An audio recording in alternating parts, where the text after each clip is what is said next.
Hello boys and girls, Lord Hawkeye here again. Well, we got some very good responses to the video, and a couple silly responses from people who wanted to be asses, but I'm going to answer them all anyway, just cause, ha.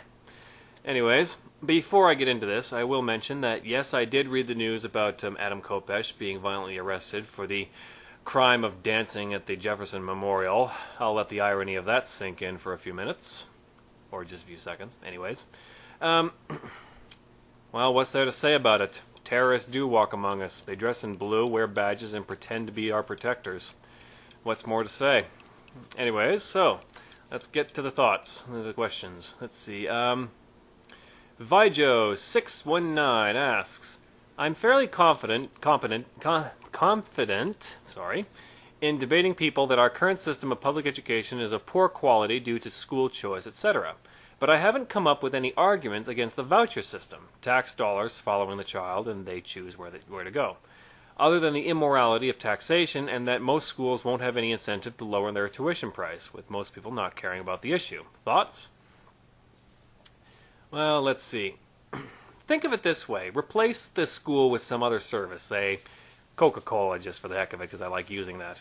Anyway, so let's say Coca-Cola had a monopoly. They were the only people allowed to provide cola. But then they said, here, we're going to offer you 10 different flavors. You can pick from. Oh, but you have to pick one of them, and you're not allowed to buy cola from anyone else. Would anyone reasonably consider this to be a good, fair system? I don't think so. You see, the thing is, while the voucher system is a lesser evil, it's still evil because you're forced to pay. You're forced to pay for it. You don't get any alternatives if none of the options presented are any good, and you can't simply choose to homeschool or unschool your child with the money instead. No, you have to spend it on the choice of schools the government put forward, and all the schools in it still have to go by the government's regulations. So really, it's basically the choice of a whole bunch of the same school, if you really come right down to it. So, while it is a lesser evil, it is still evil. Hope that helps. Let's see. The first artist asks, how the mafia is much more moral than the state, or at least consistent. Sorry. Stefan Molyneux once said it best. He said that there is a difference between honest evil and dishonest evil. The difference is, the mafia is an example of honest evil. Yes, they hurt people, they steal money, they demand protection money, they do all sorts of terrible things. But the thing is, they're at least upfront and honest about it. They actually say, we're a violent society, we're a violent group, this is what we do. And the government, they do all those things, and then they try and convince you that what they're doing is good. And that makes them dishonest evil. So honest evil is a predator, dishonest evil is a parasite. A predator, at least you can recognize him on sight and avoid him. A parasite tries to convince you that he's going to help you, and then goes in and sucks your blood and lets you rot. So there you go. Let's see. Go Smoke Some asks, how Stefan Molyneux should eat a paleo diet, not a vegetarian? I'm not familiar with the paleo diet, and really the man's entitled to eat whatever the hell he wants to.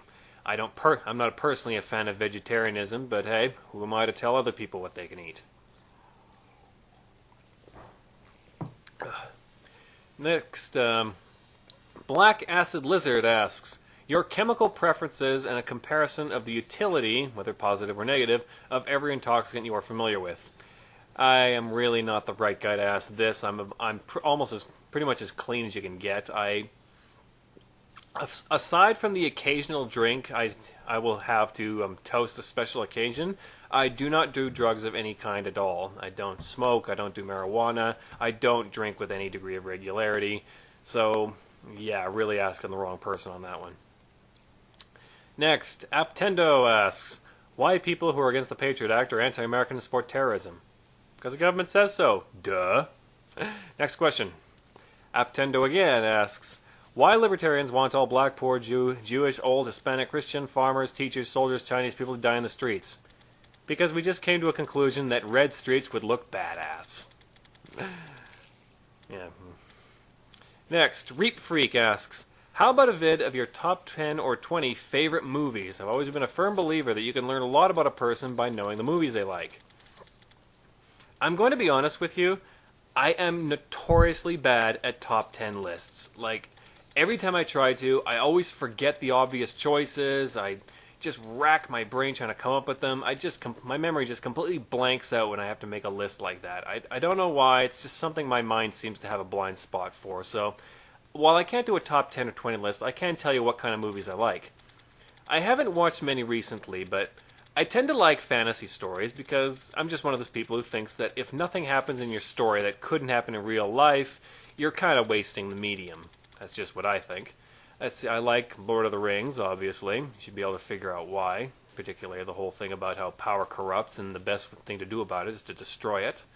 I love comic book movies. I love comics. I love superheroes. All walks.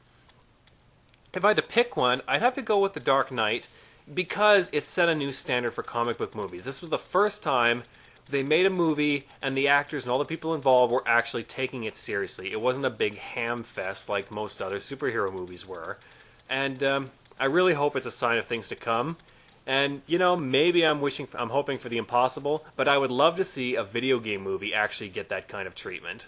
That would just be great if they could take a video game plot, make a movie about it, and actually take it seriously, not to make all those stupid ones that have been made for so long. I really think there is some untapped potential in video game movies. Anyways, and let's see, I can't think of many other movies in particular that stand out in my mind. I was mostly raised on Disney movies as a kid, so I always loved those. And Pixar movies, I'm very happy with those. Yeah, I kind of like the kids' movies a bit. I don't know why, I just like that sort of thing. But I do like a lot of more mature movies as well. Let's see now. Next, we've got another one by Apptendo. Gee, he really loves me, doesn't he? The Fur Fag Revolution at Salem or in 1987. Can't say I'm familiar with that. I will say, if you just want to hear me talk about furries, I'll make it simple. I don't have a problem with them whatsoever. You can do whatever you want. It's perfect. It's perfectly fine. It's perfectly harmless. The people who repeatedly hate on them, I really think they need more to do with their time. Way worse things you could go after in this world. Apptendo again. Jeez. Says Ron Paul and him being a racist KKK supporter secretly funds Al Qaeda with Jew gold. I can't top that. Let's see. The greatness of Barack Obama. He looks really good in that suit, I'll tell you that. And finally, the morality of hentai. Oh, for crying out loud, where is he getting these? Anyways, I can actually answer this question, surprisingly enough. Now, the arguments people make against porn are pretty weak when you think about it. They say it degrades women or encourages rape or anything like that. Well, as for degrading women, the thing to think about it is, would you appear in a porn movie for no reason? Probably not. Would you do it for $100? $1,000? $10,000? $1 million? Yeah, you're starting to get tempted. Don't be pretending. And that's the thing. Everyone has their price, and the people who employ women who strip or appear in pornos or things like that, they're just people who are willing to pay their price. As long as it's a completely voluntary situation, there's really no moral argument to make against it. If they're being forced to against their will, that's another story. But in the vast majority of porn and things like that, that just simply is not the case. So there's really no argument to be made there. So, as flimsy as the arguments against porn are, the arguments against hentai are even weaker because there are no actual people involved. It's just an artist drawing a picture. That's it. And the people who try to say it encourages rape, I'm sorry, not so. Not so at all. There is just absolutely no evidence to indicate that. The thing that a lot of people need to understand is rapists are not motivated by sexual desire. They are motivated by a desire to dominate another person.